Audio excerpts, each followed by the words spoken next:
यदा यदा हि धर्मस्य ग्लानिर्भवति भारत अभ्युत्थानं धर्मस्य तदात्मानं सृजाम्यहम् परित्राणाय साधूनां विनाशाय च दुष्कृतां धर्मसंस्थापनार्थाय संभवामि युगे युगे। हे अर्जुन, संसार में है योग सदा प्रधान। योग नष्ट जब होत है प्रकट तब भगवान। योग मुझे प्यारा अधिक योगी मेरे मीत। जिसको सुख दुख सम सदा तुल्य धाम वासी। कुंती सुत योगी बनो तब होगा निस्तार। मुक्त होत योगी सदा जिसे न फल की आस। उस योगी के टूटते हे पांडव सब पास। प्रेम से बोलिए वृंदावन बिहारी लाल की जय। जय श्री कृष्णा। हरे राम राम राम हरे हरे। हरे कृष्णा कृष्णा कृष्णा हरे हरे। प्रिय भक्तों, आज मैं आपको श्रीमद् भागवत गीता का चतुर्थ अध्याय सुनाने जा रही हूँ। तो प्रेम से सुनिए श्रीमद् भागवत गीता का चतुर्थ अध्याय। श्री कृष्ण भगवान बोले, इस अविनाशी कर्म योग को मैंने सूर्य से कहा, सूर्य ने मनु से कहा और मनु ने राजा इक्ष्वाकु से कहा। हे अर्जुन, इस परंपरा से प्राप्त यह योग सब राज ऋषियों ने जाना, परंतु अधिक समय व्यतीत होने से यह लुप्त हो गया। वही प्राचीन योग आज तुमको मैंने बताया है, क्योंकि तुम मेरे भक्त और मित्र हो। यह योग रहस्य अति उत्तम है। अर्जुन कहने लगे, आपका जन्म तो अभी हुआ है और सूर्य का जन्म बहुत पहले हुआ था। मैं कैसे मानूं कि आपने सूर्य को यह योग बताया था। श्री कृष्ण बोले, हे अर्जुन, मेरे और तुम्हारे अनेक जन्म हो चुके हैं। मुझे याद है, तुम भूल गए हो। जन्म से रहित अविनाशी संपूर्ण प्राणियों का स्वामी अपनी प्रकृति में स्थित हूँ, तथापि अपनी माया से जन्मता हूँ। हे भारत, जब जब धर्म की हानि होती है और अधर्म का प्राबल्य हो जाता है, तब तब ही मैं जन्म लेता हूँ। साधुओं की रक्षा, पापियों का नाश और धर्म की स्थापना करने के लिए प्रत्येक युग में जन्मता हूँ। जो मेरे इस अलौकिक जन्म और कर्म का तत्व जानता है, वह मृत्यु होने पर फिर जन्म नहीं लेता और मुझ में लीन हो जाता है। इस भांति मोह, भय और क्रोध को त्याग कर मुझ में भक्ति करके और मेरी शरणागति हो। बहुत से मनुष्य ज्ञान रूपी तप से पवित्र होकर मुझ में मिल गए हैं। जो जिस भाव से मेरा पूजन करता है, उसको मैं उसी प्रकार का फल देता हूँ। हे पार्थ, मनुष्य सब प्रकार से मेरे मार्ग का अनुसरण करते हैं, अर्थात यह चाहे जिसकी सेवा करे वह मेरी ही सेवा है। मनुष्य लोक में कर्म सिद्धि की इच्छा करने वाले देवताओं का पूजन करते हैं, क्योंकि इस लोक में कर्म की सिद्धि शीघ्र होती है। मैंने चारों वर्णों की सृष्टि अपने गुण और कर्म से की है। सृष्टि का कर्ता मैं हूँ, तथापि मुझे अकर्ता अविनाशी जानूं। कर्म मुझको बद्ध नहीं कर सकते, तथापि कर्म में मेरी कामना नहीं है। इस प्रकार जो मुझको पहचानता है, वह कर्मों के बंधन में नहीं पड़ता। अतएव पूर्व पुरुष के किए हुए कर्म को तू भी कर। हे अर्जुन, कर्म क्या है और अकर्म क्या है, इसके विचार में विद्वान की बुद्धि भी चकरा जाती है। उसी कर्म का वर्णन मैं तुमसे करूंगा, जिसके जानने से संसार के बंधन छूटकर मोक्ष के भागी होगे। कर्म, विकर्म और अकर्म तीनों को जानना आवश्यक है, क्योंकि कर्म की गति गंभीर है। हे अर्जुन, जिसके कर्म करने की कोई कामना नहीं रहती है और जिसके समस्त कर्म ज्ञान रूपी अग्नि से भस्म निर्मल हो गए हैं, उसको पंडित कहते हैं। जो कर्म फल की आशा छोड़कर करता है और उसमें आसक्ति भी नहीं रखता और निराश्रय ही संतुष्ट रहता है, ऐसा मनुष्य कर्मों से घिरा रहने पर भी मानो कुछ नहीं करता है। देव योग से जो कुछ मिल जाए उसी पर संतुष्ट रहता है। जो हर्ष शोक आदि द्वंद्वों से मुक्त है तथा किसी से ईर्ष्या नहीं करता, कर्म की सिद्धि या असिद्धि में भेद नहीं समझता, वह कर्म करता हुआ भी उसमें नहीं बंधता। जो फल की इच्छा नहीं रखता, वासना से दूर हो गया है, ज्ञान में जिसका मन अचल है और यज्ञ के कर्म करता है, उसके वे सब दोष लुप्त हो जाते हैं। हवन करने का पदार्थ भी ब्रह्म है, आहुति देने वाला भी ब्रह्म है। इस प्रकार जिसकी बुद्धि में सब कर्म ज्ञानमय है, उसको ब्रह्म प्राप्त है।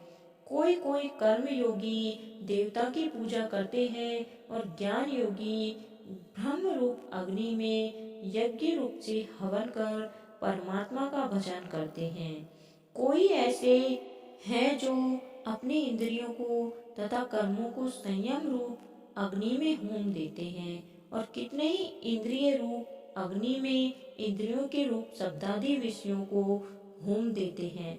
कितने ही लोग इंद्रियों के सब कर्मों को और प्राणों के कर्मों को आत्मज्ञान से प्रज्वलित संयम रूप अग्नि में होम देते हैं।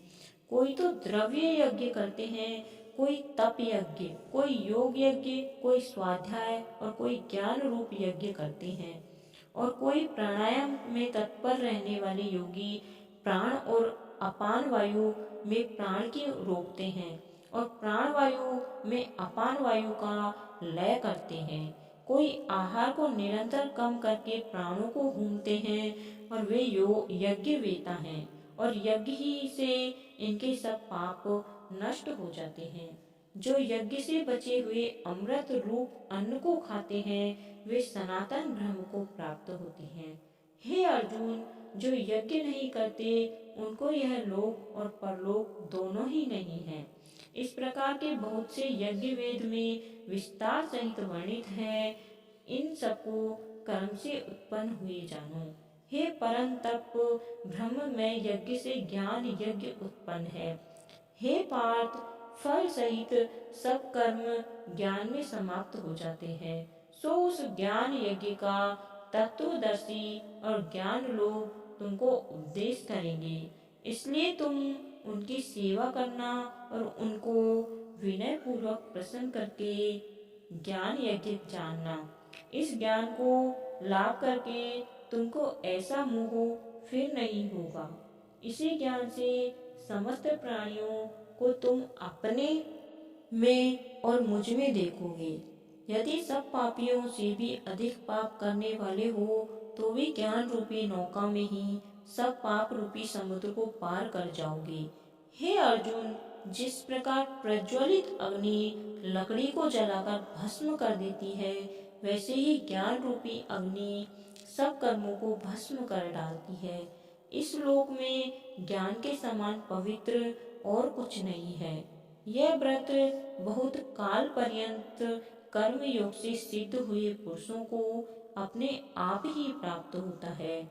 जो श्रद्धावान पुरुष इंद्रियों को जीतकर ब्रह्म में लगा रहता है, वह ज्ञान को प्राप्त करता है और ज्ञान को पाकर अल्प समय में शांति को पा जाता है। अज्ञानी श्रद्धा रहित और जिनके मन में संदेह है, ऐसे जो पुरुष हैं वह नष्ट हो जाते हैं। जिनके मन में संदेह रहता है, जिनको यह लोक परलोक और सब सुख कुछ भी प्राप्त नहीं होता, जिसमें परमेश्वर आराधन और निष्काम कर्म योग के आश्रम से कर्म बंधन त्याग दिए हैं, हे अर्जुन, उस आत्मज्ञानी पुरुष को कर्म नहीं बांधते। अतएव अज्ञान से उत्पन्न हुए चित्त के इस संशय को ज्ञान रूपी तलवार से काटकर मेरे बताए हुए कर्म योग को करने के लिए प्रस्तुत हो जाओ।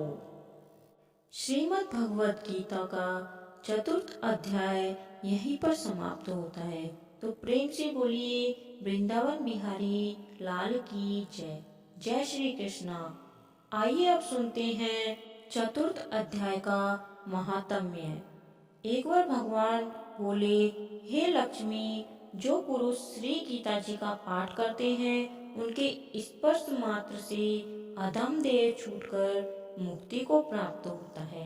लक्ष्मी जी ने पूछा, हे महाराज, श्री गीता जी के पाठ करने वाले के साथ छूकर कोई जीव भी मुक्त हुआ है? तब श्री भगवान ने कहा, हे लक्ष्मी, तुमको मुक्त हुए की एक पुरातन कथा सुनाता हूँ। भागीरथी गंगा जी के तट पर श्री काशी जी नगर है। वहाँ एक वैष्णव श्री गीता जी के चौथे अध्याय का पाठ किया करता था। एक दिन वह साधु वन में गया, जहाँ बेरियों के 2 वृक्ष थे। उनकी बड़ी छाया थी।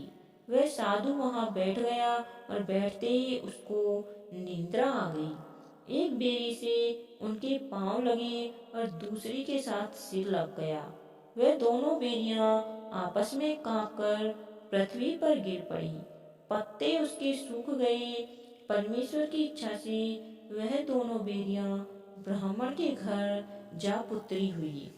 हे लक्ष्मी, बड़े उग्र पुण्यों के करने से मनुष्य देह मिलती है। फिर ब्राह्मण के घर जन्म लेने और उन दोनों लड़कियों ने तपस्या करनी आरंभ की। जब वह दोनों बड़ी हुई तब उनके माता पिता ने कहा, हे पुत्रियों, हम तुम्हारा विवाह करते हैं।